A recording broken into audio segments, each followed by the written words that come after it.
Hello, everybody. And 3D Speed is upon us. Wanted to get this up and rolling. Personally, I wanted to wait a little bit longer because I wanted more time to dial my rig in. But here we are. We have all the feedback I think we're going to get as far as the schedule is concerned, and everybody, well, not everybody, but a sizable portion of people want to run it simultaneously, or not simultaneously because it's not at the same time, but they want to run it as a sibling series to the GT4 World Tour.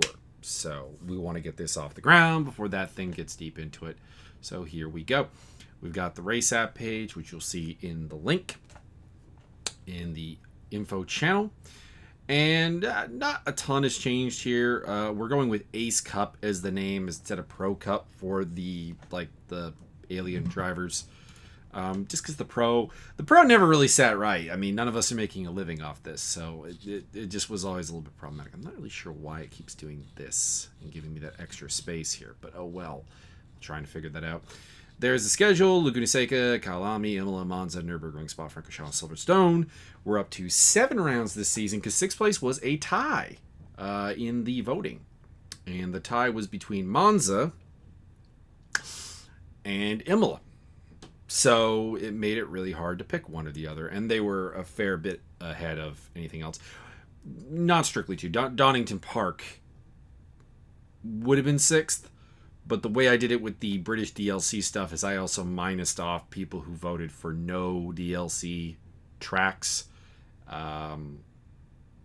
And I contacted them, and if they didn't own the DLC, I kind of counted it as a minus vote as a result. So Donington got pushed a little bit back.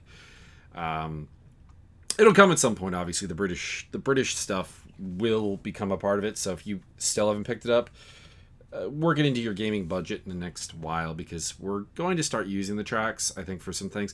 More likely for GT4. I don't really think any of them really suit GT3 super well. So probably look for them to debut in the GT4s at some point. We have our same deal here with the 60, 30, 40. A lot of people, again, have brought up some ideas. I'm not sure if these links working. Time zone converter. Okay, it does work. Nice. And because I just copied these just copied this bit from another series. So it's good to see they're working. Some people have made some suggestions about some change. Unfortunately, this is the sweet spot. There's not really much we can do with this. Any later, and we start losing people. Earlier, we start losing people. I mean, people have been like, well, we could just have a shorter practice. The problem is the practice only goes at 8 o'clock. You'll notice there are a lot of people joining right at the end of qualifying. Like, qualifying cannot really end before the 9:30 mark. So there's not really much we can do. We have our event settings here. We are bringing a mandatory pit window in, which will be from 15 minutes to 25 minutes. It's a 10-minute pit window. Center of the race. This makes sense. I know some people have been talking about wanting a longer pit window, but I mean, we are a sprint race, and if you look at sprint series, it's a 10-minute window. And I know the argument has been that if we make it earlier, you can kind of get out of jail free card if you pick up damage. I think if you do that, and I've seen some series that do this, you just end up with people doing dumber and dumber things early in the race, specifically on lap 1. Because there is that get out of jail free card. Like, unfortunately, picking up damage should be a penalty. Basically. We're here to deal with real life.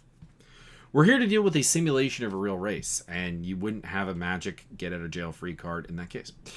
We have our classes here, which is again going to be platinum and gold as ace drivers. Then we got the silver drivers. Then we got the I need to change that. This is not gonna be AM, because we're all AM. It'll be bronze drivers with a bronze rating. Custom liveries not allowed. Usual reasons, unfortunately. The stewarding is going to be the same as before. If you've not read the new charter, you may want to do that. Here it is. It's a lot longer than what we had before. And I do have to get around to filling out some of this stuff. But I wouldn't say that it is. So why is it cut off like this? What's going on here, Chrome? What are you doing to me here? I don't know what's going on here. Anyways, this shouldn't be cut off. I don't know what's up with that. It's a lot longer, but I think it's basically the same things. It's just getting into more like detail, trying to eliminate gray area as much as we can. There's always going to be a little bit, but as much as we can. Same deal as before. There's no self-service. And yeah, that's about it, really. Let's talk about the cars real quick. Because I've been getting this a lot lately with people picking a car and not doing their homework, because it'll be like 2-3 rounds into the series and people are like, I want to change my car is bad. Okay, well, you're supposed to find that out beforehand, so hang on, let me go through here. So we got a couple different models here, and I'm gonna basically say the ones that you're probably going to want to look at, the top ones, the ones that are solid, the ones that are doing things. That's the Audi LMS Evo, the 2018 model, or 2019 model. That's a good car. It's a little twitchy. It's got some typical mid-engine problems, but it is strong at most tracks. The Bentley Continental, the newer one, the 2018. I'm kind of mixed on it.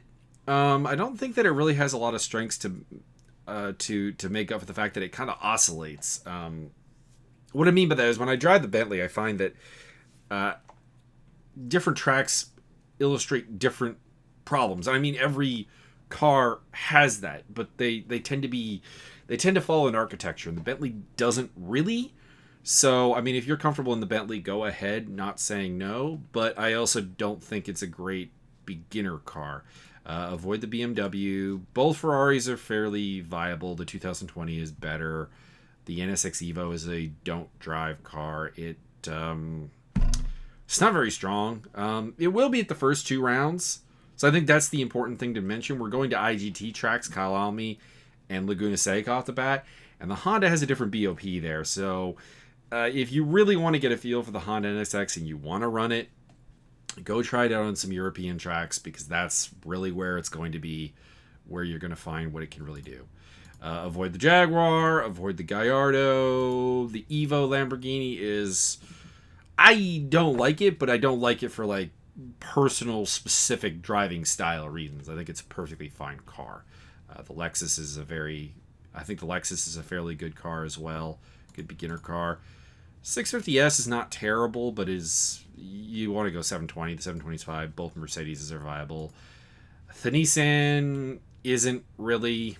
it's just not very strong. I do actually rather like the car, but it's not very strong. And then the Porsche is weird and wacky. So if you want safe cars... Where is the Aston Martin? Why is there no Aston there? Okay, it was just off the... Okay, the V8 Aston Martin. I was wondering where that had gone. That's also Salt 1. If you want, for beginner purposes, the Aston Martin and the Mercedes are excellent bets. They're predictable. They're fine. The Lexus as well. They're easy to kind of work your style around.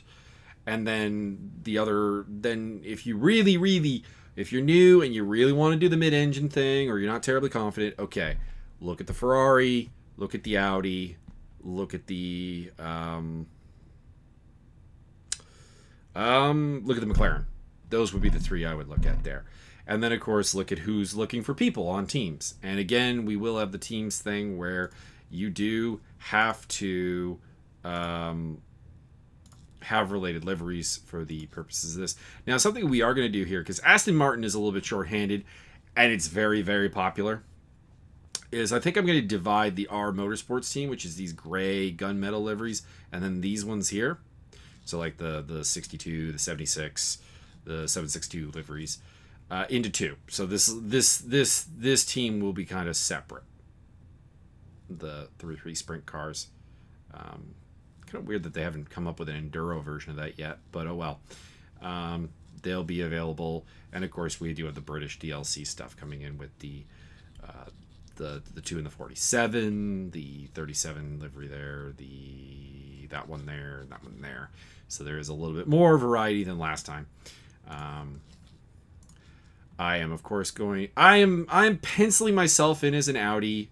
No one's really reaching out to me about teaming for the Audi. A little disappointed by that, but if you want to bring me in for another team, we can possibly do that as well. Manually numbering is available, so pick your number, pick your car, pick your livery. Let me know. If you're looking for teams, I'm hoping to see it get a lot more active in the coming days. And we kick off on April 28th at Laguna Seca.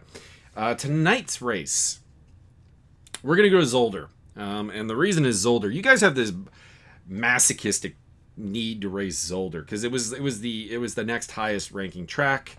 I do want something that people are familiar with so that they can test cars, that they can do that. And unfortunately, I was originally intending to go to Snetterton for the British stuff, but it's not really a known track to most people. So we want something everyone has kind of a baseline for. Something, do they feel comfortable in?